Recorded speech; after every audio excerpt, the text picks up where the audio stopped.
Ka anyị gaa n'ihu n'akụkọ ndị fọdụrụnụ. Ndị agha Naịjirịa ekwuola na ha ezichapụgo ndị otu ha n'ike na ebube n'ebe a ga-emegasị nhọpụta bụ Bayelsa, Kogi na Imo steeti iji wee fụ na ana jụrụ oyi iji mee ka ndị mmadụ nnukọpụta n'igwe tụọ mee ntụliaka ha na-atụghị egwu ọbụla mekwazi ya n'udo na ọṅụ.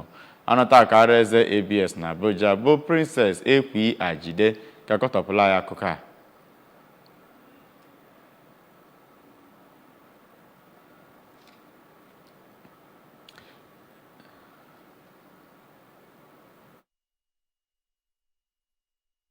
DMO Major General Edward Buba bụ onye dọrọ aka na ntị a oge ya na ndị nta akụkọ na-akparịta ụka na mkpamkpa ndị agha na-akpa gburugburu ala anyị sịrị na ịdọ aka na ntị a dị oke mkpa site na tapụtapụ a na-anụ maka ndị omekome na-akwado iyiri uwe ndị agha wee mebie nhọpụta a ga-enwe ụbọchị Satọde n'ebe ụfọdụ. Ọ dọsiri aka na ntị ike na